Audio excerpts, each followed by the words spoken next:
Ngayon ho, mga bossing, kala ko Lunes na diyan sa Pilipinas, eh. Sunday pala ho ngayon, mga kababayan. Ngayon ho, naku ha, eto, kawawa naman pala itong mga ito, oh, biruin mo. Oh, patay na nga, eh, nalunod pa, double dead. Saan daw po? Sa Davao City. Oh, patay na nga, mga nalunod pa. Naku po, kawawa. Akala ko ba napakaganda ng Davao? Akala ko ba yung sinasabi sa Davao, eh, napakalinis? Ano? Ako kung magsasalita ho ako ng napakalinis ho, mga bossing, na bansa, eh, ang pinakasasabihin ko ho siguro diyan, mga kababayan, ano, Singapore. Mhm. Tumira ho ako diyan, mga boss chief mo sir, halos 7 taon akong nanirahan diyan sa Singapore. Napakalinis, walang korapsyon, walang mga masasamang loob, at walang kung ano-ano.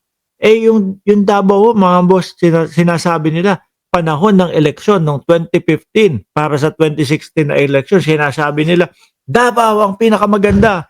Eh, tingin ko ho, kaya dun nabudol yung mga kapwa natin Pilipino.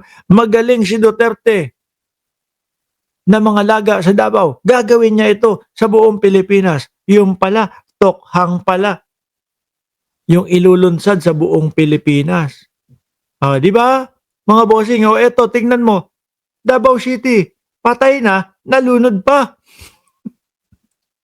Hindi ho, sa atin hong mga Pilipino, mga boss chief amo sir, kasi ang November 1, napakaimportanteng araw po sa atin 'yan, mga Pilipino, ano? Kasi 'yan po yung panahon na maaano natin, mabibisita natin yung mga mahal natin sa buhay na yumao na ho. Eh, kaso pagpunta mo doon sa sementeryo, ganito ang makikita mo. Oh, kawawa naman, ito tingin ko bata pa ito.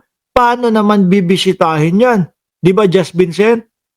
Paano bibisitahin nung mga kaanak niya? Oh, yung puntod niya. Alam niyo ho, mga boss chief mo sir, ako ho, naniniwala na kapagka yung tayo ay bumibisita doon sa mga puntod ng ating mga yumaong mahal sa buhay, naniniwala ho ako nakatingin sa atin 'yan, 'no?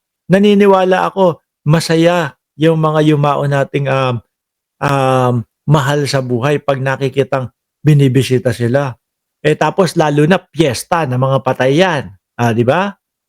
Piyesta ng mga patay ang undaso, mga bossing. Kumbaga parang, "Oh, eto na, may dalaw ako." 'No? "Oh, eto yung pamilya ko, dinalaw ako." Tapos kapagka, hindi nadalaw, during undas, malungkot 'yan. Yun ho yung paniniwala ko. Puwedeng hindi gano'n yung paniniwala niyo, pero ako gano'n ho, mga bossing. Eh, paano naman ito? Kawawa naman ho, mga kababayan. Basahin ko na, sementeryo sa Davao City, lubog pa rin sa baha. 'Di ba? Nakakalungkot hong isipin, mga kababayan, na tipo bang alam mo parating yung undas, alam mo parating yung piyesta o kaarawan ng mga patay, nung mga mahal sa buhay ng mga taga Davao, hindi mo man lang inasikaso? Hindi mo man lang, "Oh, linisin natin, ayusin natin, tignan natin kung ano ang dahilan ng pagbaha doon sa sementeryo kasi dadalawin yung mga yumao na yan nung kanilang mga mahal sa buhay." Hindi niyo man lang inasikaso. Ano ba naman yun? Ano ba naman yung hagilapin yung drainage na pagpupuntahan niya ang, tubig baha na yan? 'Di po ba? Sabi ni ganing Artiola, alam na nila, alam na nilang binudol na nga sila, binoto pa nila, kaya mga kasalanan din ang botante ngayon. Sabi ni Lily, "Non, mahigpit ang batas sa Singapore, bawal dumura sa kalsada, may nakulong diyan na estudyante na Amerikano dahil nagtapon yata ng upo ng sigarilyo." Oo, correct ho 'yun. Ngayon, isa pa sa itatanong natin, nasaan kaya yung mga proyekto, 'no, ng Davao City? Ano nangyari? Bakit parang hanggang ngayon binabaha pa din? Sinasabi nila lagi ang ganda-ganda sa baha, ang ganda-ganda sa Davao. Pero lahat ho ng, mga video na nakikita natin, eh, lubog ho sa baha ang Davao. Oh, lubog pa rin sa baha ang ilang puntod sa Panakan Public Cemetery sa Davao City. Pahirapan din ang paghahanap ng ilang puntod. Wala umanong sapat na drainage system ang sementeryo, dahilan para bumaha sa lugar tuwing umuulan. Nasa higit isang siglo na rin ang tanda ng sementeryo. Eh, nasan yung mga politiko dyan? Hmm, yung mga matagal ng mayor, di ba? Mayor, anong balita? No, tagal nyo ng mayor dito sa lungsod namin. Hindi nyo man lang naaayos. Ang yayabang nyo pa. Di ba? Ang yayabang nyo pa na magsabi na, "Oy, ang gobyerno ni Marcos Jr. ay corrupt. Ang gobyerno ni Marcos Jr. binabaha." O kayo, 3 dekada na kayong nakaupo diyan sa Davao. Hanggang ngayon may ganito pa din kayo. Ako nga ho, kung sakali ho mga kababayan, ako ay tatakbo sa posisyon ng mayor. Huwag niyo ako iboto. No, hindi kung ako, araw-arawin kong lumabas ng aking bahay, matapos yung problema ng aking bayan. Di ba? Ganoon. Pero yung iba sa kanila, parang pambudulan lang ho eh. Sasabihin, maganda sa Davao, ganito, dapat iboto si Digong, gagawin ni Digong, yung ginawa niya sa Davao. Nangyari po ba sa Pilipinas? Iyon? Hindi. Sabi ni June Marcus, "Boss Mark, may nabalitaan ako sa mga INC na may mangyayaring rally sa November 16. Papaabutin daw ng 3 days ang rally, buong bansa, papababain daw."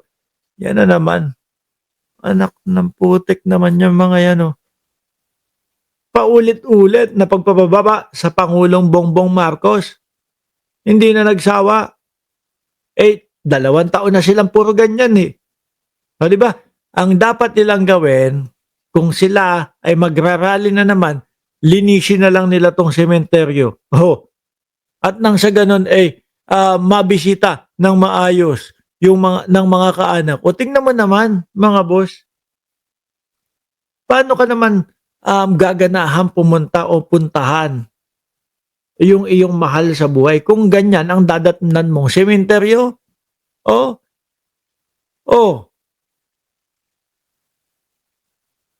Mga Duterte, ano ba gagawin natin dito? Ganyan na lang?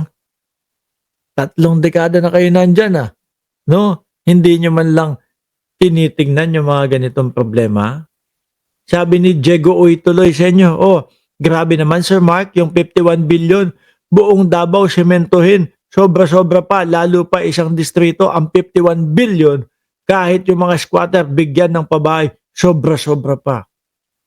Ang tanong ho, mga boss chief amo sir, papaniwalaan ho kaya natin na yung 51 billion ay nagamit sa mga proyekto kung ang nakikita nating mga lugar nila ganito. Di ba?